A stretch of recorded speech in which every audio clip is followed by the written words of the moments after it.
Have you ever just been exhausted? Like you couldn't take in one more post. You couldn't tolerate the idea of scrolling one more social media platform. You didn't even want to pick up the phone to have a conversation with anybody. You just needed to chill. That was me this weekend. 2 days. And the weird thing is that we're in a pandemic. We're already isolated. And yet I had such a great weekend, and it was all really just all about me. When was the last time you put you first? We forget. We forget to put ourselves first.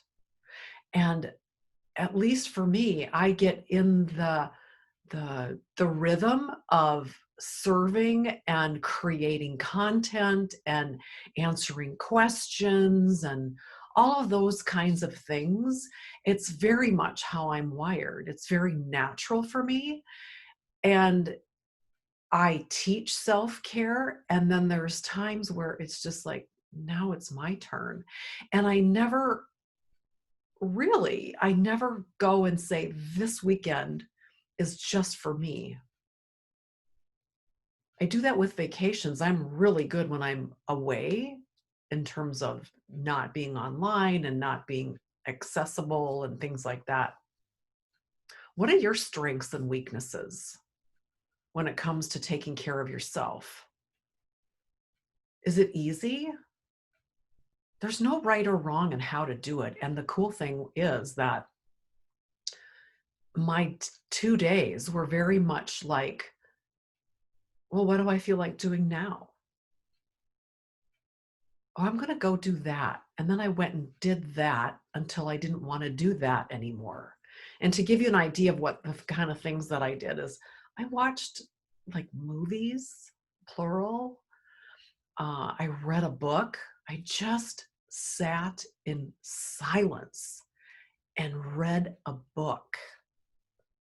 I got down on the floor and I talked to my cats and I petted them and I just spent time with them. I had great food in the fridge. I'm known to have great food in the fridge. And so it was like, well, what do I want to make for lunch? What do I want to make for dinner? And I made those things. And truth be told, I wouldn't have minded a third day of just taking time for me. So, where in your life do you give and give and give and never get anything back? Maybe it's time that you just take time, make time for yourself and not expect anybody to give you anything. If you're used to being the one that is orchestrating all the moving parts within your sphere, maybe it's time to turn it around and then let yourself be the center of your universe. Those are just some thoughts. Um, what else can I share with you? I just really, I took an Epsom salt bath. And then I'm thinking like when I think about what to tell other people, it's really easy for me to do that. Take an Epsom salt bath, get a massage, do a meditation, maybe put in well, people aren't doing DVDs anymore, but go and stream something like with a Tai Chi or a Qigong movement exercise. Kind of stuck in the house because the weather sucks outside. That's kind of my situation here. Um, Walking up and down the stairs if you don't have any exercise equipment in the house. How can you take care of you? And maybe that's eating a big bowl of ice cream, preferably coconut bliss, which is really amazing. How can you take care of you What do you need so that you're replenished? We're going into the winter season here on this side of the planet, which is most of my audience.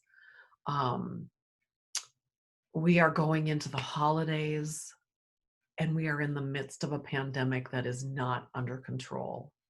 So that's stress. That's like stress upon stress upon stress. And how are we going to handle that? Kind of setting the stage right now is helpful. Going in to these next weeks kind of full up with your cup full and hopefully even overflowing, that is to your benefit. It'll be easier for you to navigate these next weeks. What other ideas can I give you? Um, I think it's just really imperative for you to remember you. Remember that you're important. Remember that it's okay. I was raised in a home where the TV rarely turned on before the news, like at 5 o'clock, 5:30, whatever. I can't remember when it was. I just remember my dad watching Dave Moore, which was local, and Walter Cronkite, which was national. I don't remember what time it was, but the point is, uh, TV was not something that we did during the day unless it was Saturday morning Roadrunner cartoon kind of things. And I have allowed myself to bust through that habit or that belief system that you can't watch TV during the day, because what if that's exactly what I need? If I just need a hit of the Schitt's Creek, which is like a 22-minute show, just a hit to kind of clear my head and give me a break from all the stuff that I do all day long. So where do you need to break a barrier within your own habits that are just there because that's how it was modeled to you? It doesn't mean that it was, quote, right.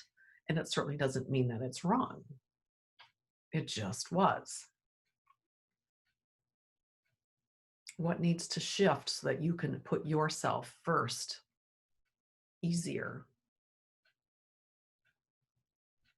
What do you need to do in order to more remember who you are?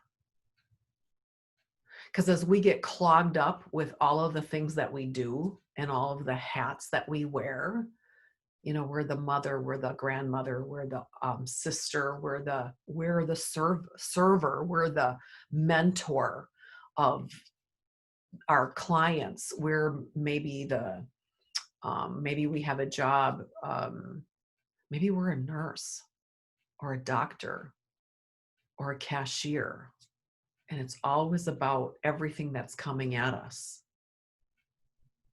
If we got rid of all of those hats, right? If we got rid of them all and just stood before the mirror and said, "Who are you? I'm trying to find you. I'm trying to find my way back to you." And the way to do that is to put yourself first, to go on that inquiry, to read a book that's of interest to you. There's always, when we read something, I'm reading a book now called The One Gift by D. Gary Young, and it's about the frankincense trail back in the ancient times. And just reading the detail of how the caravans worked and the Queen of Sheba and how she was and the servants and all of this, it just sort of creates this visceral bubbling up of some kind of an ancient memory. Maybe there's a book that's been calling you. Just go buy it and read it. Allow yourself to do something that's just for you. That's just for you. Because as you begin to more remember who you are, you can fully show up for those in your life. You become way more authentic and comfortable within your body, comfortable within yourself and who you are. And that shines through to those that you work with, live with, serve.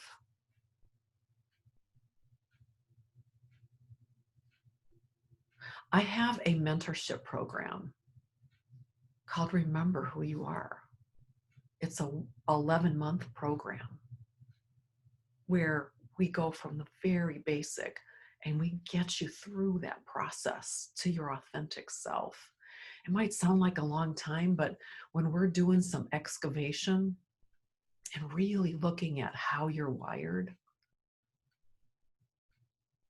and we pull up and we pull things out and we look at them and we analyze them and we toss them aside because they're not relevant anymore. We realize that.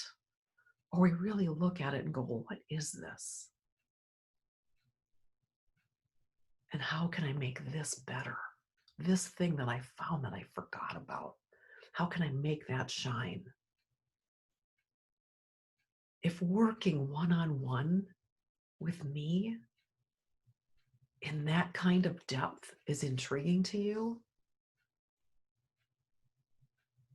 I'd like you to take the next step.